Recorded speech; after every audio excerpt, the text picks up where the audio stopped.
A Day in My Life as a Kunyang in Hong Kong. Kung kailan maulan, tsaka ka nautusan. Kaya ayan, sige go ka lang. Punta tayo sa supermarket, bibili tayo ng gatas. Kasi wala nang gatas. Kung kailan din naman maulan, tsaka din naubusan. Diba? Galing. Hindi kasi pwedeng wala kaming gatas kasi yun ang iniinom ng alaga ko na fresh na.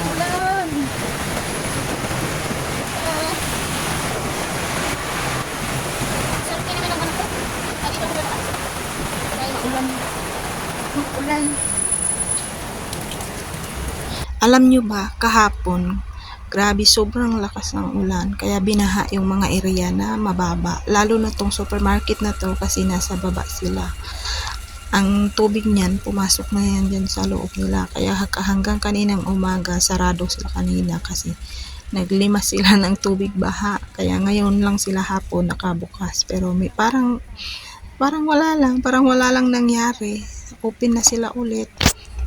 Kawawa lang talaga yung ibang area na hindi pa talaga humupa yung baha kasi hanggang ngayon matubig pa din yung mga area nila. Marami pa ding nagre-rescue doon na ginagawa talaga nila ng paraan para maayos yung mga area na binaha kahapon sa sobrang lakas ng ulan. Kasi nga ang tawag na nila sa ulan kahapon yung black rain. Tapos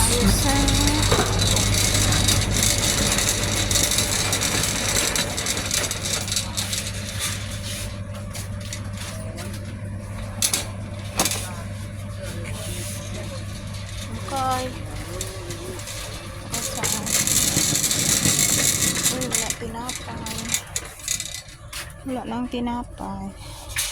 Ubos na. Bayad na tayo.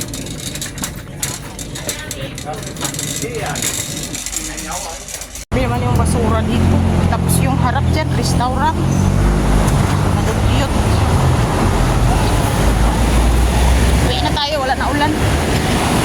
Bumili lang ako ng gatas, wala ang tinapay.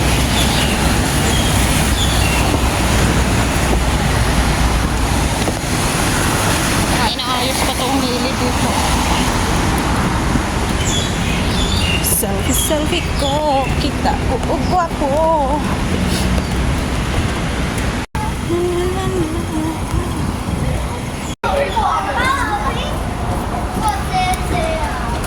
Ako bumili ng gatas sa supermarket doon.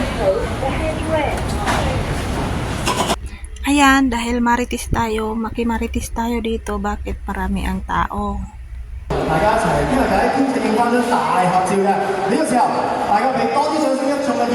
O, sa sobrang marites natin, may naintindihan ba tayo dyan? Wala.